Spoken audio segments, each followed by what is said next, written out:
Guys, it's প্রজুরি। So আজ আমি নিয়ে এসেছি তোমরা যে হলুদ আর লাল কম্বিনেশনের মাটির থালাবাটি সেটটা দেখেছো সেটা টিউটোরিয়াল ভিডিও। তো চলো দেরি না করে শুরু করা যাক। তো প্রথমেই আমি সব থালা বাটি গ্লাস প্লেট এগুলোকে একটি একটি করে খুব ভালো করে জলে ধুয়ে নিয়েছি। তারপর শুকিয়ে গেলে রং করা স্টার্ট করেছি। প্রথমে সাদা রং বা জ্যাসো অ্যাপ্লাই করে রং করতে পারো বা ডিরেক্ট রঙও অ্যাপ্লাই করতে পারো। এই সেটটা একটা আইবুড়ো ভাতের অর্ডারের ছিল, খুব সিম্পলের উপর করতে বলেছিল, তো আমি সেভাবেই খুব সিম্পল ডিজাইন করেছি। এরপর তোমাদের সাথে একটা অন্য ধরনের ডিজাইন শেয়ার করব পাঞ্জাবির।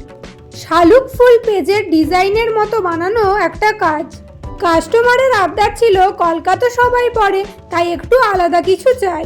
যাই হোক, তো দেখো এখানে আমি বাটির ওপর কলকাগুলো করছি। বাটির কলকা, প্লেটের কলকা, বড় থালাটার কলকা প্রায় একই রেখেছি। আর কিছু জায়গায় পদ্ম ফুল ও কিছু জায়গায় কলকা আমি চেঞ্জ করেছি। আর এখানে বিভিন্ন সাইজেরই বাটি আছে। এরপর দেখো এই প্লেটটার কথা তোমাদেরকে বলছিলাম, এটা নতুন আমার কাজে যুক্ত হয়েছে। এই প্লেটটাও এবার থেকে আমি তোমাদেরকে প্রোভাইড করব। এর আগে আমি তোমাদেরকে গোল প্লেট, মাছের প্লেট দিয়েছি, এবার থেকে এটাও দেব। তো দেখো পুরো কাজটা হয়ে গেছে। কীরকম লাগছে অবশ্যই কমেন্ট সেকশানে জানিও। কথা হবে পরের কোনো ভিডিওতে। Till then stay safe, stay healthy, by.